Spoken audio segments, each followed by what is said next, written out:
Mishna is Moed Katan, Parak Beis, Chapter 2, Mishna Dala, Mishna 4. And then when we finish the Mishnah, we'll start our new project of learning a halacha law from the Sefer Chofetz Chaim, from the book Chofetz Chaim, which deals with the laws about the prohibition against speaking Lashon Hara, about speaking badly of others. So let's do the Mishnah first. Mishnah Daled. Ein loikchem batim avadim behema. One may not purchase. We may not purchase houses, servants, or animals, unless we need it for chalamoid, or for yontif, or for the needs of the seller. He doesn't have what to eat. Meaning, you cannot buy these. You can't buy anything.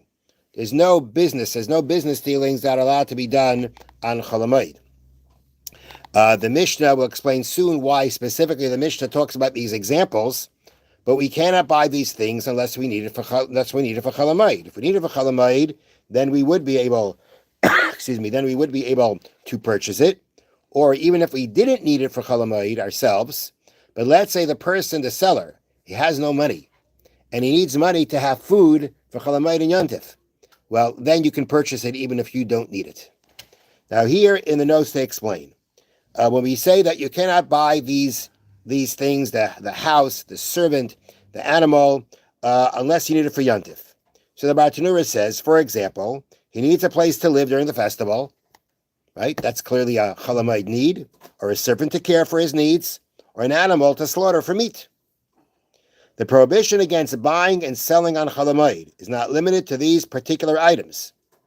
It is actually forbidden to buy and sell anything on chalamoid because of the exertion generally involved. Now, the exertion, my understanding, as we're going to see, that the exertion involved here in purchasing is really, my understanding, again, from the way they're explaining some of the other cases, is that because there's a lot involved in buying and selling, it becomes something very public. And doing something like that, very public on chalamoid, is not befitting the spirit of chalamoid. And therefore, the sages forbade it, unless it's needed for the yontif itself. The Mishnah singles out houses, servants, and animals in order to teach that when they are needed for the festival, even these items may be bought, even though the purchase of these particular items will naturally become a public event. You buy a house, you buy an animal. These weren't just like small time things that were done. It was done. It was a big procedure, and therefore it is something that is very public. Nonetheless, if you need it for yontif, you can still do it. That's why the Mishnah used these examples. So the halacha really applies by everything. The Mishnah used these examples about purchasing these things, a house, a servant, or an animal, because of the fact that we're trying to say that even in those cases, which are going to be public when their purchasing is done, may be done for the purpose of chalamoid, or for the purpose if you need it for chalamoid, or for the purposes of the seller if he doesn't have any money for what to eat over chalamoid. Next case. Ein mefana mibayis labayis, aber mefana hu lachatzeiroi. Let me translate it. A person may not move items from one house to another, but he can move it to his courtyard. What that means is like this. If you have two houses and they are distant from each other, so it means it's a big schlep to go from one house to the other, that you may not do on yontif. And that is because, again, this takes a lot of work, becomes a very public event, and therefore you may not do it. When the Mishnah says, but you can move things to your chutzner, that means if you have a house in the same courtyard, typically the way things were, there were homes surrounding a courtyard. And if you have more than one house in the courtyard, and you want to move from one house to the other, want to move things from one house to the other, that you can do, because that can be done privately. Again, they bring down here in the notes, interestingly, this distinction applies only to items that a person does not need during the festival. He doesn't need it, but he decides to move it. Why is he moving it? I don't know, but he's moving it, not because of any kind of yontif need. However, if he does need them for the festival, he may move them, even if he will have to carry them to a distant house. If you need it for chalamoid, you need it for yontif, then this idea about being concerned about you can't move it to a house far away becomes too public. That's not an issue. When you're not, that the whole distinction is when you're not doing it for Chalamoid, that we say, well, if it's going to be something that can be very public, like from one house to another that are distant from each other, that you may not do, but one house to the other in the same courtyard, that's not a problem. Next. Ein mevi'en keil mebeis ha'uman. One may not bring utensils from the house of a craftsman. Why is that? That's meaning you have these items. You gave these items. You didn't get them on Chalamoid because you're not allowed to give it to them on Chalamoid to fix, to deal with. You gave it before Chalamoid. Now you want to pick it up. You're allowed to do that? The Mishna says, no, you may not. You may not do that. Now this again is talking about items that are not needed for Chalamoid. You don't need them for Chalamoid. You just want to take them home. So we say, no, you cannot pick it up from the craftsman. Why? Because when people see you going on Chalamoid to pick it up, they're going to think that you gave it also on Chalamoid to fix. And therefore, the sages said, you're not allowed to pick them up on Chalamoid unless you need them for Chalamoid. If you need them for Chalamoid, it's a different story. They didn't extend this decree that far. But if you don't need them for Chalamoid, then we say that you may not bring them home. Now, im chayshish lahem, if you're concerned about them, it means you're concerned that if you leave them there, they're going to get stolen. This guy's not on top of his game enough, and you're afraid that if you leave it by the craftsman, it's going to get lost. You can then move them to a different courtyard. A different courtyard means like this. That means if you can't leave it by the craftsman, we don't automatically say, bring it home.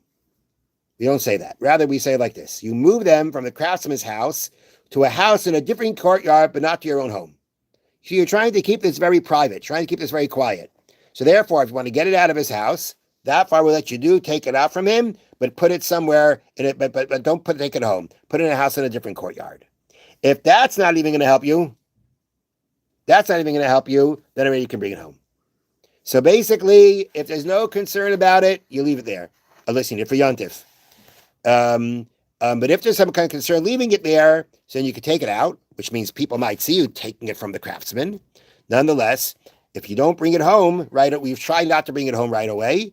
And if you need to bring it home, because even in the other places there's a concern, you bring it home. But as they bring down here, if this too is not possible, one may bring the item home as long as it remains hidden from public view. Again, try to keep it. You hide it. You keep it as quiet. You keep it remains hidden from public view. The article itself, and therefore at least that much you'll be able to keep things private. Okay. Does that mean you can't you can't actually use it? You took it home, but you shouldn't. I don't know. It says keep it private. Okay. So let's just start. We're going to start. The Sefer Chofetz Chaim really begins with an introduction about how many positive commandments or prohibitions one can potentially transgress when one speaks lashon hara, when speaks badly about others.